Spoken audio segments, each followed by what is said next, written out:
அரசியலுக்கு வரும் எண்ணமில்லை என நடிகர் கமல்ஹாசன் தெரிவித்துள்ளார். அது குறித்த ஒரு செய்தி தொகுப்பை தான் அடுத்து நாம் காண்கின்றோம்.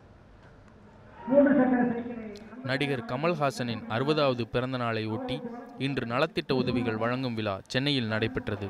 இதில் இயக்குனர் SP முத்துராமன், நடிகர் MS பாஸ்கர் உள்ளிட்ட திரையுலகினரும் கமல்ஹாசன் நற்பணி மன்ற நிர்வாகிகளும் கலந்து கொண்டனர். தொடர்ந்து பேசிய கமல்ஹாசன், ரசிகர்கள் தன்னை அரசியலுக்கு வரவேண்டாம் என்றே கூறுவதாக கூறினார். 10 வருடமாகவே என்னுடைய ரசிகர்கள் ரகசியமாக என் கையை பிடித்துக் கொண்டு நம்மள பல பேர் சொல்லுவாங்க அரசியலுக்கு வரணும்னு, தயவு செய்து வந்துடாதீங்க என்று பல முறை என்னை கேட்டு, நமக்கு இப்ப இருக்கிற பெருமை அங்கெல்லாம் போனா வராதுங்க என்று எனக்கு புத்தி சொல்லும் தோழர்களாக, தொண்டர்களாக, தோளுக்கு மிஞ்சிய தோழர்களாக நீங்கள் வந்துவிட்டீர்கள்.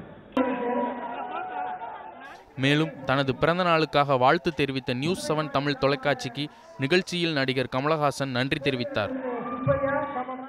நமக்கான ஒரு தொலைக்காட்சி பெரிய போர்டெல்லாம் வைக்கிறாங்க.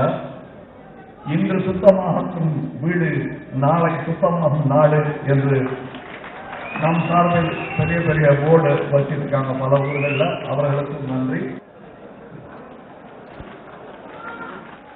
மோடியின் தூய்மை இந்தியா திட்டத்தில் கமல்ஹாசனும் இணைந்து பணியாற்றும் நிலையில் அவர் அரசியலுக்கு வரக்கூடும் என்று அவரது ரசிகர்கள் மத்தியில் எழுந்த எதிர்பார்ப்பிற்கு கமல் முற்றுப்புள்ளி வைத்திருக்கிறார் என்றே சொல்லலாம்.